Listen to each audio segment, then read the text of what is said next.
Pharao Pepi ist nun an die Macht gekommen und hat ihrer Familie den Kanzlerstatus zuerkannt. Doch die zentralisierte Macht wird zunehmend ausgehöhlt und regionale Herrscher werden immer mächtiger. Die Ernten in einigen Regionen fallen deutlich geringer aus als üblich und langsam beginnt das Schreckgespenst einer Hungersnot in Ägypten umzugehen. Mennefer, einst eine herrliche, schöne Stadt, ist dem Verfall preisgegeben. Seher sagen schwere Zeiten voraus. Aus unserer zunehmenden Schwäche versuchen unsere mächtigen Nachbarn Nutzen zu ziehen. Unser Außenposten in Buhen wird von verwegenen kuschitischen Soldaten belagert, die aus Kerma geschickt wurden, der größten nicht-ägyptischen Stadt in ganz Afrika. Die Kuschiter verlangen Tributzahlungen und die geringste Provokation könnte zu einem direkten Angriff führen. Nubien hat ebenfalls seine Männer zu den Waffen gerufen und will verlorenes Land zurückerobern.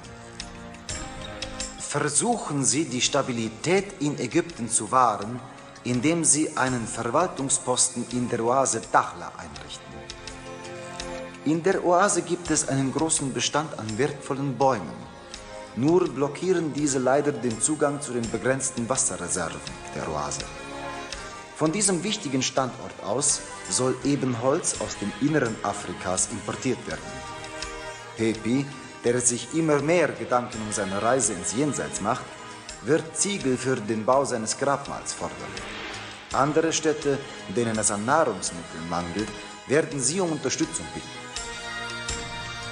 Hallo, herzlich willkommen zu meinem Let's Play Pharao. Ich bin euer Dominus und wir spielen die Kampagne Dakhla, die Karawanenstraße. Ein neuer Pharao namens Pepi ist an der Macht und er hat unserer Familie den Kanzlerstatus zuerkannt. Trotz dieser Ehre stehen die Zeichen in Ägypten schlecht, denn lokale Herrscher destabilisieren die zentrale Macht des Pharaos und durch Missernten droht eine Hungersnot. Die Schwächung Ägyptens machen sich unsere alten Feinde wie die Nubier oder Kuschiter zu Nutzen und greifen unsere Städte und Handelskarawanen an. Um Stabilität im Lande zu wahren, schickt uns der Pharao zur Oase Dakhla, wo wir einen Handels- und Verwaltungsposten aufbauen sollen. Unsere Stadt soll eine Bevölkerung von 5000 Einwohner aufweisen, eine Wohlstandswertung von 45, eine Königreichswertung von 65, eine Kulturwertung von 50 und eine Monumentwertung von 6 sind zu erreichen. Mit einer Bevölkerung von 5000 Einwohnern errichten wir hier die bis jetzt größte Stadt. Und die Wertungen sind durchaus anspruchsvoll, besonders die Kulturwertung mit 50, wo wir wieder Einbalsamierungshäuser errichten müssen. Wir müssen damit rechnen, dass der Pharao Forderungen nach Ziegel stellt, um sein Grabmal zu errichten. Und andere Städte, wo Nahrungsmittel knapp werden, bitten uns wahrscheinlich um Hilfe. Ja, wieder einiges, was wir zu planen und zu organisieren haben und wir schauen uns die Karte einmal direkt an. Ja, das ist die Oase Dakhla mit einer großen zentralen Wasserstelle. An den Ufern der Wasserstelle haben wir teilweise recht dichte Waldbestände, wobei bei einigen die Zuwegung erst sichergestellt werden muss. An den Ufern entlang haben wir die Flächen mit Grundwasseranschluss und wir haben auch die Möglichkeit, in diesem Bereich unsere Farmen in der sogenannten Wiesenwirtschaft zu betreiben. Auf der großen Karte kann man das etwas schlecht sehen. In der Minimap sehen wir die hellgrüne Kennzeichnung, wo wir die Farmen entsprechend errichten können. Neben den Farmen haben wir aber auch hier die Möglichkeit, glaube ich, wild zu jagen. Wir haben hier Straußenherden, allerdings haben wir hier auch Schakale. Ja, im weiteren Verlauf haben wir, glaube ich, noch hier im Osten eine Herde Strauße. Schauen wir mal, was wir produzieren können. An Farmen haben wir Getreide- und Gerstenfarmen. Ja, und wir können halt Wild produzieren. An Rohmaterial haben wir Holz und Ton und wir können Geschirr, Bier, Leinen, Papyrus und Ziegel herstellen. Wir haben 3 Gottheiten, die wir huldigen können. Re, Phat und Bast, wobei Phat unser Schutzgott ist. Als Monument haben wir einen kleinen Obelisken zu errichten. Schauen wir mal, mit wem wir Handel treiben können. Dakhla ist hier in der westlichen Wüste und unsere nächsten Handelspartner wären die Oase Selime. Dieser Handelspartner verkauft uns größere Mengen Holz und geringe Mengen Luxuswaren, kauft bei uns jede Menge Kupfer, Papyrus und Bier, Leinen und Ton in größeren Mengen und geringere Mengen Geschirr. Am Mittellauf haben wir Nechen. Nechen verkauft uns größere Mengen Geschirr, Bier, Flachs und Leinen und kauft bei uns größere Mengen Papyrus. Weiter im Norden haben wir Saqqara. Saqqara verkauft uns jede Menge Luxuswaren und größere Mengen einfachen Stein, kauft bei uns jede Menge Ton und Geschirr, Ziegel, Holz, Schilf und Kalkstein in größeren Mengen und geringere Mengen Papyrus. Und im Nildelta haben wir On.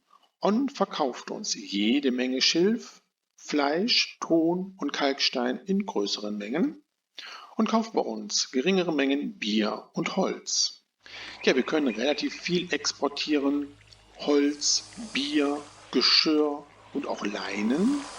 Allerdings haben wir noch keinen Handelspartner, der uns den Granit verkauft, den wir für unseren Obelisken brauchen. Ich hoffe, dass wir einen Handelspartner für dieses Gut später in der Kampagne bekommen werden.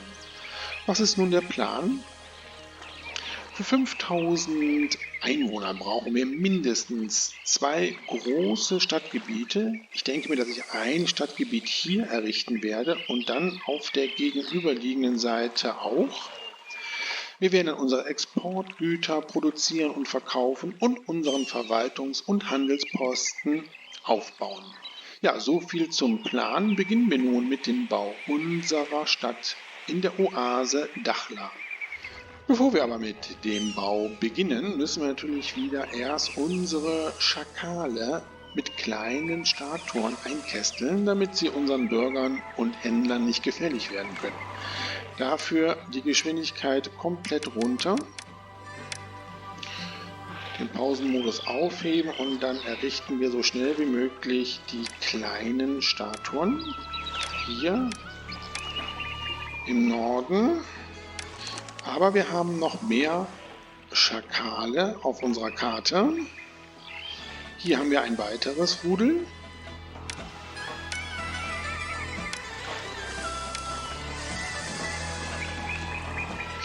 Ja, und hier ganz weit im Westen haben wir auch noch ein Rudel Schakale. So, dann hoffe ich mal, dass jetzt alle entsprechend eingekesselt sind und wir mit der Besiedlung beginnen können.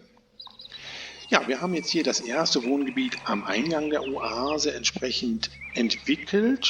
Ja, und dann hier am Ausgang der Oase das zweite Wohngebiet. Ja, und Wege verbinden rings um die Wasserstelle beide Wohngebiete miteinander, wo wir die einzelnen Produktionsstätten dann errichten werden. Wir verteilen schnell unsere Prioritäten. Wir bezahlen wieder mehr Lohn und setzen die Steuern auf 0. Ja, und das Erste, was wir mal machen, ist natürlich die Pavillons festlegen. Hier im ersten Stadtgebiet kommt der Pavillon hier hin.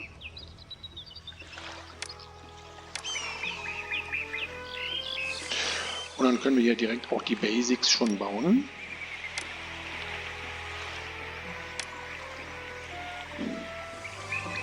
So, und der Musikpavillon kommt später hier hin. So, und hier machen wir das genauso.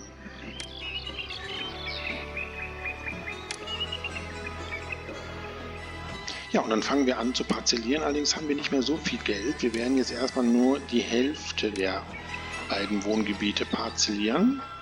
Dabei werden wir aber jetzt wahrscheinlich ins Minus rutschen. Die Geschwindigkeit werden wir mal auf 70% stellen. Ja, wie gesagt, wir haben jetzt kein Geld mehr. Was kriegen wir noch? Naja, das war jetzt nicht mehr ganz so viel, aber es reicht für den Anfang und wir warten jetzt, bis unsere ersten Siedler unsere Stadt erreichen. Ja, ein Großteil der Parzellen ist besiedelt. Wir fangen sofort mit dem ersten Exportgut an und das wird Holz sein. Hier dieser Waldbestand können wir eigentlich ganz gut abholzen. Da er nicht so groß ist, reichen hier 2 Holzfällerlager.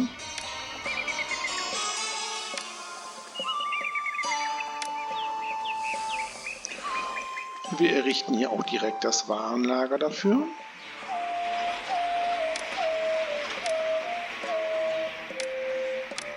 Dann brauchen wir natürlich einen Handelspartner dafür. Der interessanteste Handelspartner wäre momentan Sakara, weil er kauft größere Mengen Holz und jede Menge Geschirr, was wir jetzt relativ schnell schon produzieren können. Allerdings ist sie auch eine der teuersten Handelsrouten mit 1250 Deben. Wir eröffnen diese Handelsroute trotzdem und stellen Holz auf Export.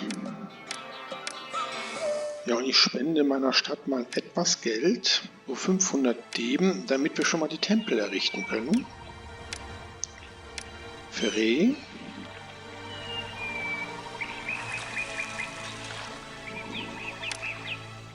Für Part.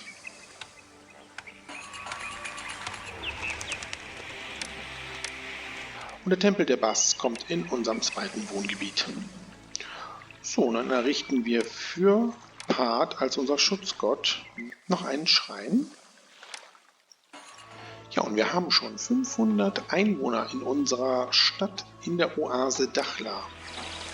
Ja, mit dem neuen Jahr haben wir Schulden gemacht, aber ich hoffe mal, dass jetzt unsere Handelspartner das erste Holz einkaufen. Ja, hier ist unser Handelspartner aus Sakara. Ich bin Händler mit Leib und Seele. Der jetzt hoffentlich das Holz aufkauft. Ja, und damit sind wir wieder gut im Plus.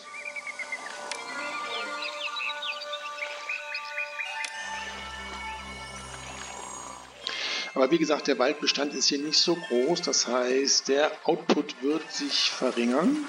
Beginnen wir so schnell wie möglich mit dem zweiten Exportgut, nämlich mit Geschirr. Geschirr möchte ich gerne hier in diesem Bereich herstellen. Hier können wir relativ viele Tongruben bauen. Dafür werde ich jetzt diesen Wald hier entfernen.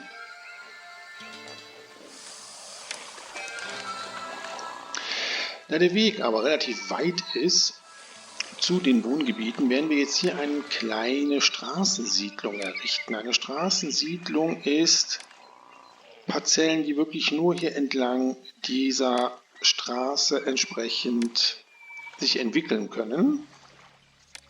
Und so, dann brauchen wir natürlich hier auch entsprechend eine Zisterne. Und wir brauchen natürlich Sicherheitseinrichtungen. So, und dann werden wir hier auch später ein Musikpavillon errichten. Der kann dann hier gut hin. So, jetzt werden wir aber erstmal hier entsprechend mit der Geschirrproduktion beginnen.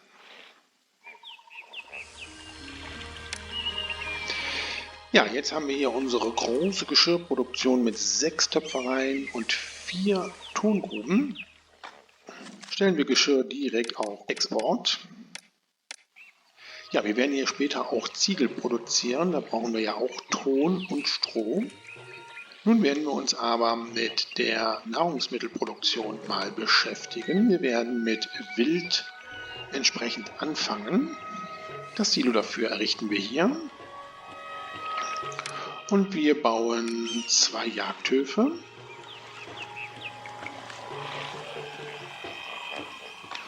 Ja, und das erste Geschirr ist schon verkauft worden und wir sehen, unsere Stadtkasse erholt sich allmählich. Ja, gut, dass wir mit dem Verkauf von Geschirr begonnen haben. Wir sehen, dass hier der Output von Holz nicht mehr ganz so groß ist. Wir werden nachher an anderer Stelle noch weitere Holzfällerlager errichten. Ja, und wir haben auch schon etwas Wild im Silo. Errichten wir jetzt hier für das erste Wohngebiet den Bazar. Stellen diesen ein.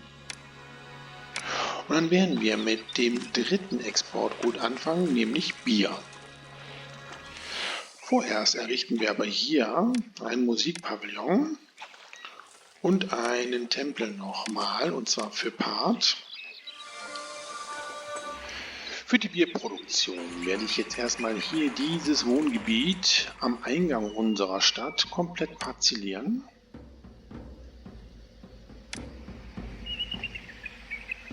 Und dann müssen wir jetzt erstmal schauen, wo wir unsere Gerstenfarmen platzieren.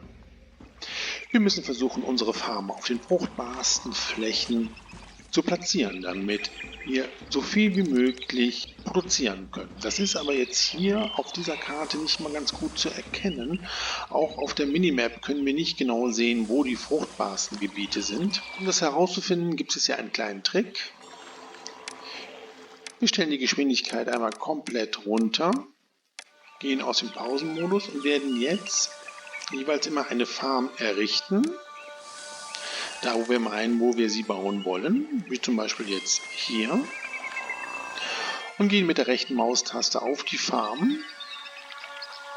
Und dann können wir sehen, wie viel Fruchtbarkeit sie hat. 13%, das ist relativ wenig. Allerdings denkt daran, dass ihr die Farm auch noch bewässern müsst, damit die Fruchtbarkeit erhöht wird. Gut, 13% ist definitiv zu wenig. Dann können wir hier wieder den Rückgängig-Machen-Button drücken. Dann ist die Farm ja wieder weg. Und dann schauen wir, wo wir eine Farm errichten können mit höherer Fruchtbarkeit. Wie zum Beispiel jetzt hier.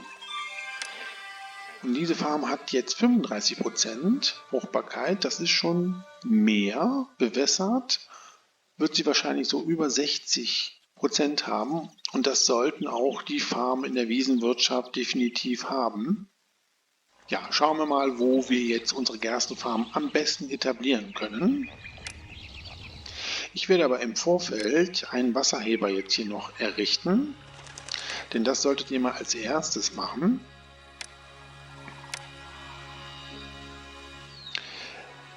Und auch den Bewässerungsgraben schon mal so bauen, dass ihr später keine Probleme habt, eure Farben auch zu bewässern. So, ich habe jetzt meine 6 Gerstenfarmen mal hier errichtet, wo ich hoffe, dass sie die höchste Fruchtbarkeit haben. Wir werden jetzt mal die Geschwindigkeit erhöhen. Ja, und der Wasserheber ist auch schon in Betrieb und wir brauchen Mitarbeiter, aber wir haben ja das eine Wohngebiet ja schon vorher vollständig parzelliert. Wir schauen mal, wie viel Fruchtbarkeit jetzt diese Farmen bewässert haben. Ja, 62%, das geht. 80%, sehr gut. Ja, 53% ist eigentlich zu wenig. Ich lasse es aber jetzt mal. 84% ist super. Und 71% auch. Okay, ja, damit kann ich leben. Errichten wir jetzt ein Warenlager für Gerste. Ja, und wir haben schon 1000 Einwohner in unserer Stadt. Ja, da passt hier das Warenlager für Gerste und hier das Warenlager für Bier. Wunderbar. Eben schnell einstellen.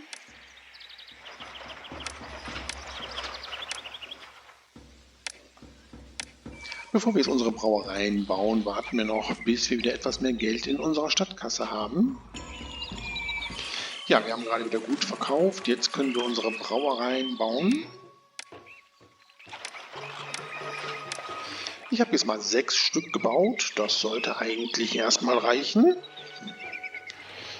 Ja, und ich möchte jetzt die Nahrungsmittelproduktion für dieses Wohngebiet hier auch etablieren. Wir könnten jetzt hier auch wild noch produzieren, aber ich möchte schon die zweite Nahrungsmittelart produzieren und das wäre Getreide. Ich habe im Vorfeld schon geguckt, wo wir hier gute Fruchtbarkeiten haben und das kann man hier auch ein bisschen sehen. Hier werden wir unsere Getreidefarm errichten und auch noch zusätzlich Holzfällerlager, weil wir hier auch noch gut Holz schlagen können. Dafür müssen wir allerdings etwas Wald jetzt hier roden, weil wir müssen jetzt erstmal den Wasserheber etablieren, damit wir unsere Farm hier auch bewässern können. Ja, hier haben wir jetzt unsere 4 Getreidefarmen. Wir haben jetzt hier den Wasserheber und ich habe hier nochmal eine Brücke gebaut, um später hier auch das Holz entsprechend schlagen zu können. Hier haben wir unsere 2 zusätzlichen Holzfällerlager und das Silo. Leider sind wir beim ganzen Bauen hier etwas ins Minus geraten, aber mit unserem Bier, was wir bald exportieren können, sollten wir eigentlich bald wieder in den schwarzen Zahlen sein. Gut, lassen wir jetzt hier erstmal das hier weiterentwickeln. Ich denke mir mal, ich werde später auch noch hier eine kleine Straßensiedlung bauen, damit wir hier besseren Zugang zum Arbeitsmarkt haben. Ja, es ist wieder kräftig verkauft worden. Mit Geschirr verdienen wir, glaube ich, ziemlich gut. Wir werden aber jetzt erstmal unsere Gesundheitseinrichtungen bauen. Und zwar unsere Arztpraxen. Kommt jetzt hier eine hin. Hier kommen direkt 2. Ja, und hier bauen wir natürlich auch unsere Arztpraxis. Ja, der Wasserheber ist auch schon in Betrieb. Gucken wir mal, wie viel Fruchtbarkeit unsere Getreidefarmen haben. 75, das ist sehr gut. 70 auch. 76, okay. Und 60. Naja, gut. Es könnte etwas mehr sein, aber vielleicht bauen wir hier später auch noch einige Getreidefarmen. Ja, und wir haben das erste Bier in unserem Warenlager. Um Bier zu verkaufen, müssen wir erstmal noch einen Handelspartner finden. Das wäre in dem Fall die Oase Selime, die wirklich jede Menge Bier kauft und auch Geschirr. Dann eröffnen wir diese Handelsroute und dann können wir direkt Bier verkaufen. Sehr gut. Ich denke mir mal, wir sind jetzt finanziell bald gut aufgestellt. Und wir haben unsere erste Forderung, nämlich von der Oase Dungul, die 1800 Einheiten Holz haben möchte. Ja, sehr gut, dass wir noch die 2 zusätzlichen Holzfäller gebaut haben. Dann werden wir jetzt mal Holz hamstern. Aber wir verkaufen ja jetzt auch Bier, sodass wir, glaube ich, da keine Schwierigkeiten bekommen. Ja, wie ich befürchtet habe, unsere Farmen und auch unser Wasserheber hat jetzt keine Arbeitskräfte mehr. Der Weg ist dann noch ein bisschen zu weit zu den Häusern. Ja, wir müssen jetzt definitiv in diesem Bereich jetzt die Nahrungsmittelversorgung aufbauen. Ja, unsere Götter sind sehr ärgerlich mit uns. Wir bauen jetzt erstmal nochmal Tempel. Ja, und dann errichten wir doch hier noch eine kleine Straßensiedlung.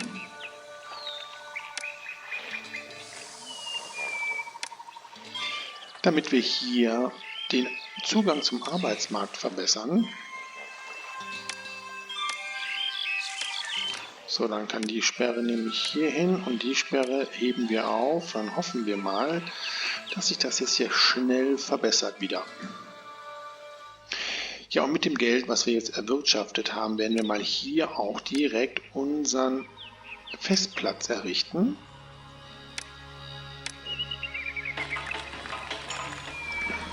Ja, und direkt ein Fest für Bast abhalten. Vielleicht haben wir ja Glück und wir bekommen einen Segen. So, dieses Silo wird jetzt mal wild fordern zur Hälfte, damit wir wenigstens ein bisschen an Nahrungsmittel mal hier drin haben. Und dann bauen wir jetzt auch mal den Bazar hier und stellen diesen entsprechend ein. Ich hoffe aber, dass wir jetzt das erste Getreide auch ernten können. Ja, und wir haben unser erstes üppiges Fest für Bast. Ja, und wir sehen, das hat sich jetzt hier Gott sei Dank verbessert mit dem Zugang zum Arbeitsmarkt und unser erstes Getreide wird ins Silo gebracht. Sehr gut. Ja, wir haben wirklich Glück gehabt. Noch einen Monat hatten wir, bis wir das Holz zur Verfügung stellen mussten. Wir haben die 1800 Einheiten nun im Lager.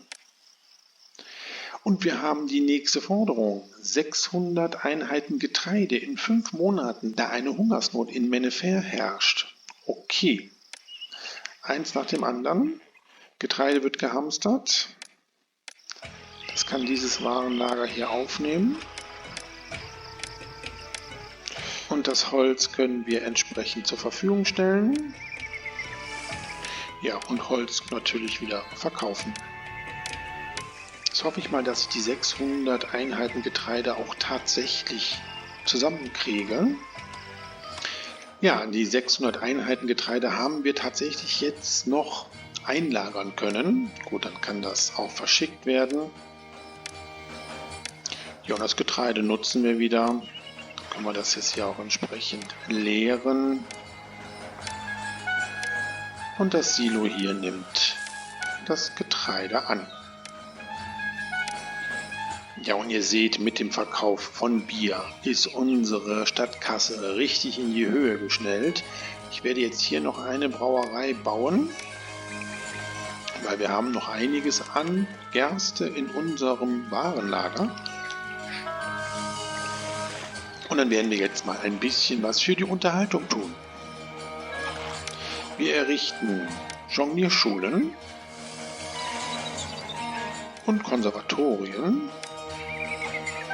Ja, und hier auch.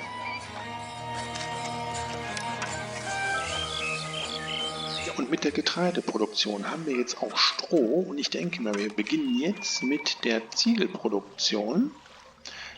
Ich vermute, dass wir bestimmt bald die ersten Forderungen für Ziegel bekommen. Ja, für die Ziegelproduktion werde ich jetzt hier ein Warenlager einrichten. Dieses Warenlager kann das Stroh annehmen. Ja, und wir haben ein Geschenk vom Nachbarn, da wir das Holz zur Verfügung gestellt haben. 1400 Einheiten Fleisch, das nehmen wir natürlich gerne an. Ja, und Bast ist zufrieden mit uns und segnet uns, indem sie ein Fest für alle Götter ausrichtet. Darauf habe ich gehofft. Sehr gut. Ich stelle das Lagerhaus hier noch ein bisschen um, und zwar kann hier auch Ziegel angenommen werden. So zur Hälfte, und zur Hälfte machen wir hier Stroh. So, und dann brauchen wir aber definitiv noch Tongruben für die Ziegelproduktion. Und wir haben mittlerweile 2000 Einwohner in unserer Stadt. Ja, dann haben wir jetzt hier unsere Ziegelproduktion. Da werden wir jetzt hier nochmal eine Feuerwache errichten und ein Architekturbüro.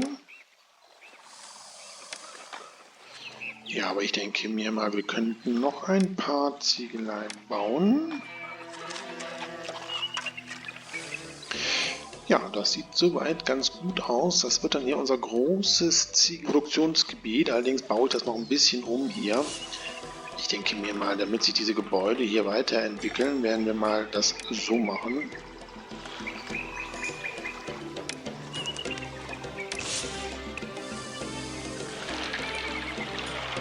So, dann können wir lieber hier nochmal Ziegeleien errichten. So. Ja, manchmal muss man ein bisschen umplanen, aber unsere Stadtkasse ist hier bestens gefüllt. Ich bin ziemlich zufrieden mit der Entwicklung. Ja, und die Königreichswertung steigt, da wir das Getreide nach Mennefer geschickt haben. Ja, und wir haben auch schon die ersten Ziegel im Lager. Die könnten wir eigentlich jetzt auch verkaufen. Die brauchen wir jetzt nicht auf Halde zu produzieren. Ja, die können wir auch direkt auf Export stellen. Wenn der Pharao welche haben möchte, können wir das relativ schnell hamstern. Ja, hier unsere Straßensiedlung, die können wir jetzt auch mal mit einem Bazar versorgen. Ja, und wir können eine Handelsroute einrichten zur Oase Dungul, da wir das Fleisch angenommen haben als Geschenk. Ja, das ist aber nett. Die Oase Dungul verkauft uns jede Menge Wild, Edelsteine und Sandstein, Holz und Granit in größeren Mengen, kauft bei uns größere Mengen Geschirr, Bier und Schilf sowie Ton und geringere Mengen Papyrus. Ja, damit haben wir den Handelspartner, der uns Granit verkauft. Ja, und wir eröffnen sofort die Handelsroute. Ja, das passt ja ganz gut, da ich ja hier unsere Geschirrproduktion mit 3 zusätzlichen Töpfereien erweitert habe. Ja, für die weitere Entwicklung werden wir aber jetzt mal hier für Geschirr ein Limit von 500 einstellen und auch schon mal für Bier. Ja, und Reh ist zufrieden mit uns und segnet uns und verbessert den Ruf im Königreich. Vielen Dank. Ja, jetzt wo wir so viel verkaufen, müssen wir den Granit importieren für unseren Obelisken. Die Warenlager dafür errichten wir hier. Direkt 3 Stück und stellen sie entsprechend ein. Ja, und dann importieren wir unsere 100 Blöcke für den kleinen Obelisken. Ja, wir errichten für die Wohngebiete den zweiten Bazar. Das brauchen wir jetzt hier.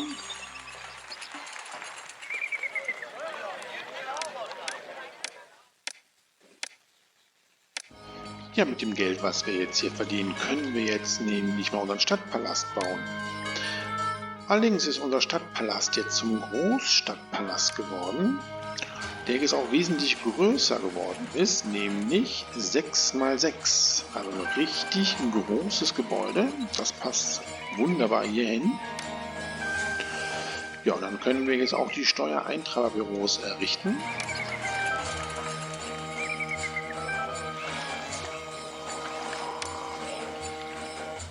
Und wir erheben unsere Steuern, aber nur 8%. Ja, und jetzt müssen wir erstmal auf neue Bürger warten. Uns fehlen nämlich einige Mitarbeiter für Unterhaltung. Ich habe jetzt mal hier unsere Wohngebiete mal etwas aufgehübscht mit Plätzen, damit wir hier mal eine gute Entwicklung haben. Geld genug haben wir ja. Ja, und hier bei dem Wohngebiet haben wir das auch schon gemacht. Nochmal ein paar Plätze hier hin. Ja, militärisch sind wir bis jetzt nicht gefordert worden, Gott sei Dank. Wir haben auch nur die Möglichkeit, einen Drillplatz und eine Akademie zu errichten. Und bei den Forts haben wir tatsächlich nur Bogenschützen. Ich gehe mal davon aus, dass wir nicht angegriffen werden. Nichtsdestotrotz baue ich mir trotzdem mal einen Drillplatz. Ja, den Drillplatz baue ich hier bei den Getreidefarmen. Da stört er keinen. Und dann bauen wir mal ein Fort für die Bogenschützen. Das baue ich hier direkt am Eingang unserer Stadt. Und damit werde ich wahrscheinlich nachher mal die Schakale beseitigen. Mich stört das hier mit diesen ganzen kleinen Statuen. Ja, und dann schauen wir mal, wie es weitergeht. Ja, ich denke, ich werde noch ein paar Getreidefarmen hier errichten. Ich glaube, hier haben wir noch eine ganz gute Fruchtbarkeit. Ja, 2 Farmen haben wir noch errichten können, allerdings mit 53% ist das relativ wenig. Das heißt, Getreide werden wir wirklich nicht so viel produzieren können. Daher werde ich jetzt Wild importieren. So 1400 Einheiten. Hier dieses Warenlager, wo wir Holz lagern, werden wir jetzt auch für Wild freigeben. Und dann werden wir die Nahrungsmittelversorgung mal ein bisschen verbessern. Ja, und hier habe ich vergessen, den Bazar richtig einzustellen. Wir haben jetzt hier schon das bescheidene Wohnhaus. Ja, ich denke mir mal, ich lasse das jetzt so. Wenn diese Häuser sich hier weiterentwickeln, ist das ja nicht ganz so dramatisch. Hier können wir übrigens auch mal ein bisschen verschönern mit Gärten. Ja, eine schicke Siedlung geworden hier jetzt. Ja, und dann errichten wir auch schon direkt die Tanzschulen. Die möchte ich jetzt hier hinbauen. Ja, und wir haben die 3000 Einwohnermarke schon erreicht. Ja, wir haben jede Menge Arbeitslose und jede Menge Geld. Wieder Zeit für unseren Tempelkomplex. Den möchte ich hier bauen. Dafür werde ich mal diesen Weg jetzt hier wegnehmen. Ja, hier passt er wunderbar hin. Ja, und die Straße führen wir jetzt hier entsprechend weiter. So.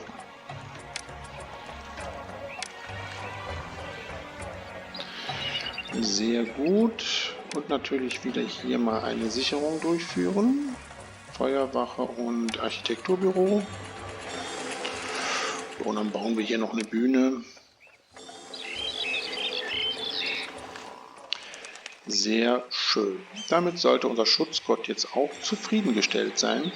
Ja, und ich denke mir, wir könnten jetzt auch mal meinen privaten Wohnsitz bauen.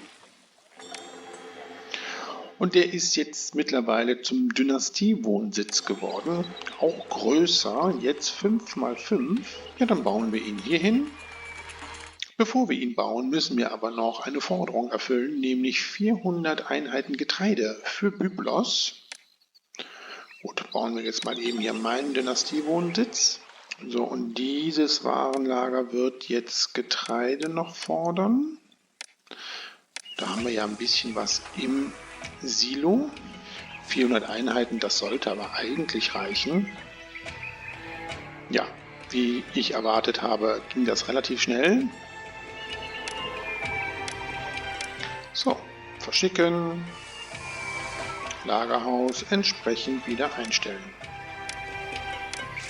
Ja, ein Großbrand bei unseren Brauereien und Gerstenfarmen hat die Bierproduktion fast komplett zerstört. Ich habe die Situation genutzt und habe hier alles neu aufgebaut. Dabei habe ich auch hier die Schakale jetzt entfernen lassen durch unser Militär.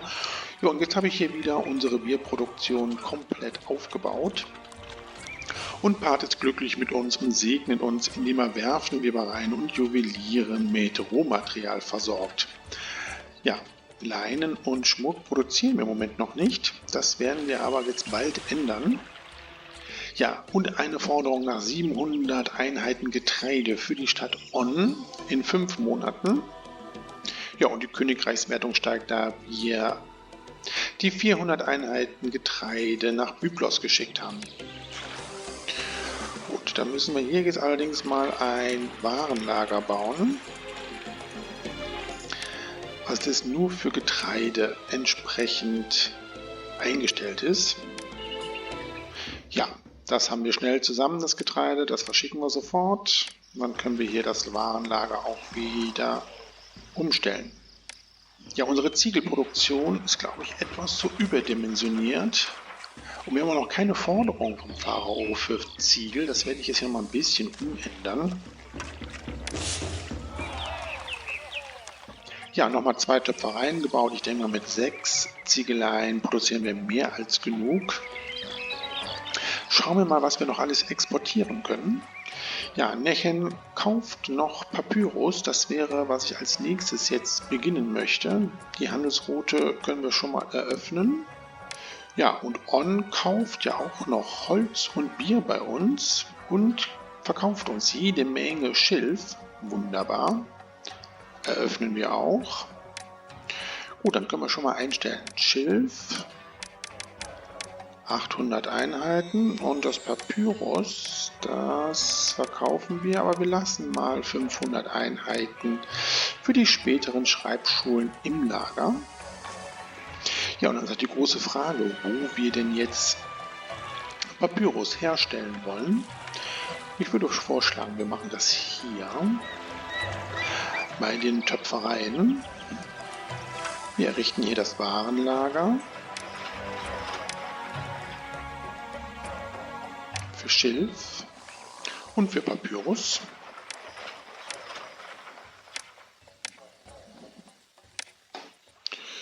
Und dann würde ich sagen, errichten wir 4 Papyruswerkstätten. Ja, und die Königreichswertung steigt, da wir das Getreide für die Hungersnot in On geliefert haben. Lassen wir unsere Wohngebiete mal weiterentwickeln. Ich werde jetzt diesen Basar hier auffordern, Geschirr zu kaufen. Ja, die Nahrungsmittelversorgung ist hier in dem Bereich noch nicht ganz so hundertprozentig gut. Ich werde Folgendes machen. Wir können auch Fleisch importieren. Wir importieren hier auch mal 1500 Einheiten. Das kann hier auch in diesem Warenlager entsprechend angenommen werden. Und dann werden wir jetzt das Silo so einstellen, dass hier Fleisch gefordert wird, zur Hälfte. Dann sollte hier eigentlich die Nahrungsversorgung sich verbessern. Wir entwickeln mal dieses Wohngebiet hier am Ausgang unserer Stadt weiter. Und zwar werde ich jetzt hier ein Warenlager errichten. Ja, und dieses Warenlager wird jetzt Geschirr fordern, so ein Viertel, damit die Märkte es nicht so weit haben, um hier Geschirr einzukaufen.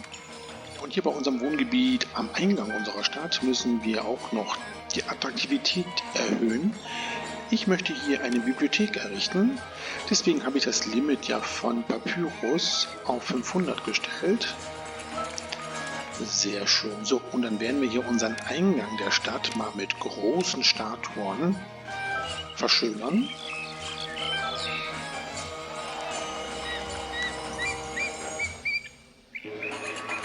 Ja, wenn das nicht super aussieht, dann weiß ich es auch nicht. Bauen wir die Gerichte schon mal.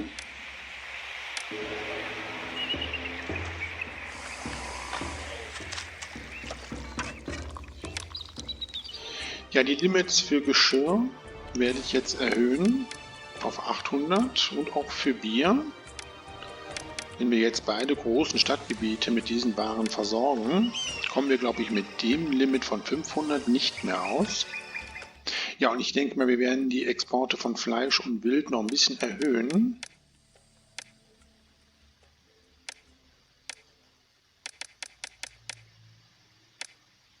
Verdienen tun wir genug, aber unsere Nahrungsmittelproduktion hinkt etwas hinterher. Ja, und wir haben das Geschirr jetzt hier schon im Lagerhaus bei unserem zweiten Wohngebiet. Hier können wir jetzt auch die Basare entsprechend einstellen, dass Geschirr gekauft werden kann. Ja, und wir können unseren Tempelkomplex jetzt auch mal vervollständigen. Altar des Amun und das Orakel des Tot. Ja, und dann können wir, glaube ich, auch mal ein Fest für Re abhalten. Ja, und wir haben eine Forderung nach Holz. 400 Einheiten für den Pharao in 10 Monaten. Wir haben mehr als genug, das können wir sofort verschicken. Naja, Ziegel fordert der Pharao jetzt nicht. Aber Ziegel sind auch ein gutes Exportgut. Ja, und mittlerweile haben wir jetzt die 100 Einheiten Granit. Import kann eingestellt werden. Wunderbar. So, und dann müssen wir aber natürlich unsere Gilden noch bauen. So, die Gilden können wir hier errichten. 2 Steinmetzgilden. So, und dann noch hier die 2 Zimmermannsgilden. Ja, und dann brauchen wir jetzt noch den Platz für unseren Obelisken. Den Obelisken möchte ich gerne hier am Ausgang unserer Stadt platzieren. Und zwar schön mittig hier. So. Ja. Sehr schön. Dann werden wir das hier noch so drumherum bauen. Dann werden wir hier noch Bühnen bauen. Das so richtig schön ist. So, dann kann das so gebaut werden. Und auch hier werden wir große Statuen noch errichten. Ja, das sieht doch fantastisch aus hier. Allerdings kann jetzt hier mal eine Sperre hin. Denke mir mal, hier muss keiner unbedingt hin. Ja, und dann kann jetzt der Obelisk errichtet werden. Ja, und die Löhne sinken. Okay. 28 Deben bekommen unsere Arbeiter. Hier bekommt ihr 29. Ja, wir können das hier jetzt ein bisschen umplanen. Die Lagerhäuser für Granit stelle ich jetzt so um. Das eine kann Schilf aufnehmen, das andere den Papyrus.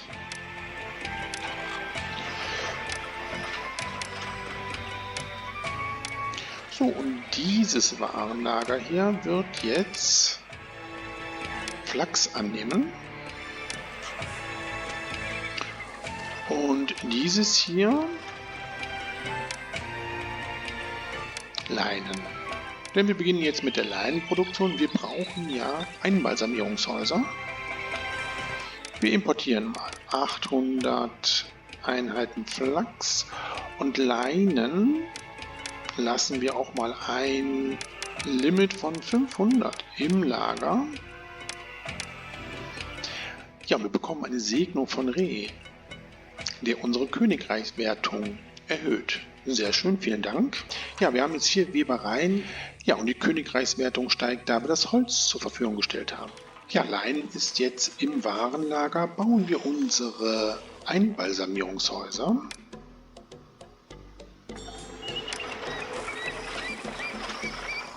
Ja, und dann können wir die Schreibschulen auch schon direkt bauen.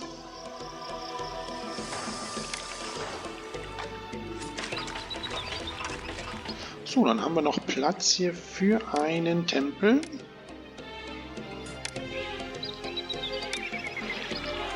Ja, sehr schön. Ja, und die Zahnarztpraxen müssen wir ja auch noch bauen. Die passen noch hier rein.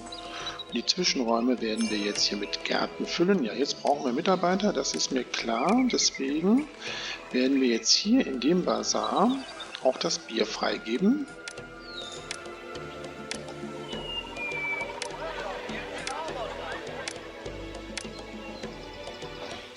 Ja, und wieder eine Forderung für die Stadt Unit, wo eine Hungersnot herrscht. 800 Einheiten Getreide in 5 Monaten. Dann werden wir mal wieder dieses Warenlager hier entsprechend einstellen. Ja, in diesem Bazar werden wir jetzt ja auch noch auffordern, Bier zu kaufen.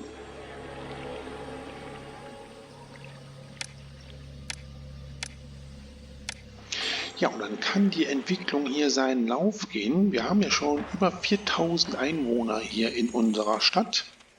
Ja, und die Forderung nach 800 Einheiten Getreide können wir auch schon direkt verschicken. Das Warenlager natürlich wieder so einstellen, dass das Getreide ins Silo kommt. Ja, ich werde jetzt Leinen und Papyrus gar nicht mehr verkaufen. Ich gehe davon aus, dass wir diese Produkte für unsere Stadt benötigen. Ja, machen wir noch etwas Feintuning in unserer Stadt, damit sich alle Wohngebäude maximal entwickeln können. Ich baue jetzt hier auch noch mal ein Warenlager und werde es so einstellen, dass hier Leinen gefordert wird. Ein Viertel müsste reichen, damit wir hier dieses Wohngebiet auch mit Leinen versorgen können. Ja, die Bewohner der geräumigen Residenz möchten jetzt Leinen haben. Wir verschönern jetzt nochmal final die Stadtgebiete. So, und ich werde jetzt den Export von Bier und auch von Geschirr erstmal stoppen. Ich möchte, dass sich alle Basare gut mit diesem Gut eindecken können und später können wir dann den Export wieder starten. Ja, die Basare hier im ersten Wohngebiet sind ja damit beschäftigt, Bier zu kaufen. Wir werden sie aber jetzt auch schon mal einstellen, dass sie später Leinen kaufen können. Und wieder eine Forderung nach 900 Einheiten Getreide für die Menschen in Mennefer, die Hunger leiden. Ja, und die Königreichswertung steigt, da wir das Getreide zur Verfügung gestellt haben. Gut, dann werden wir dieses Warenlager hier schnell auch einstellen. Ja, die Forderung kann erfüllt werden. Die 900 Einheiten Getreide sind im Warenlager. Direkt verschicken. Und dann können wir das Warenlager wieder umstellen. Ja, und wir haben es geschafft. Der Obelisk ist fertig. Ja, wunderbar. Das sieht richtig gut aus. Ein Blick auf die Wertungen zeigt, dass wir diese alle erreicht haben. Uns fehlen jetzt nur noch die 5000 Einwohner. Und damit haben wir dann diese Kampagne auch geschafft. Schauen wir uns unseren Handels- und Verwaltungsposten in der Oase Dakhla nochmal in Ruhe an. Hier haben wir den Eingang unserer Stadt mit dem ersten Wohngebiet und dem Tempelkomplex der Part und meinem Dynastiewohnsitz. Hier im Norden haben wir unser großes Produktionsgebiet für Geschirr und Ziegel sowie Bier, Leinen und Papyrus und unsere kleine Straßensiedlung. Die gleiche kleine Straßensiedlung haben wir im Süden mit der Produktion von Getreide und Holz. Ja, und hier haben wir unser zweites Wohngebiet am Ausgang unserer Stadt mit dem Obelisken und dem Großstadtpalast sowie jede Menge Tempelanlagen. Ja, die 5000 Einwohner haben wir fast erreicht und damit beenden wir nun diese Kampagne. Ja, wir haben es geschafft. Wir haben unseren Verwaltungs- und Handelsposten in der Oase Dachla so ausgebaut, wie der Pharao es haben wollte.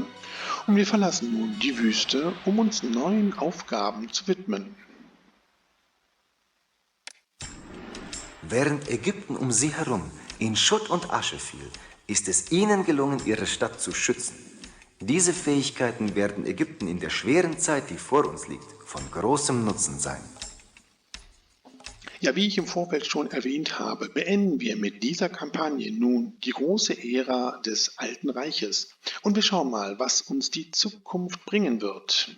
Wir beginnen nun die Ära des Mittleren Reiches. Und zu Beginn des Mittleren Reiches haben wir wieder zwei Kampagnen zu bestreiten.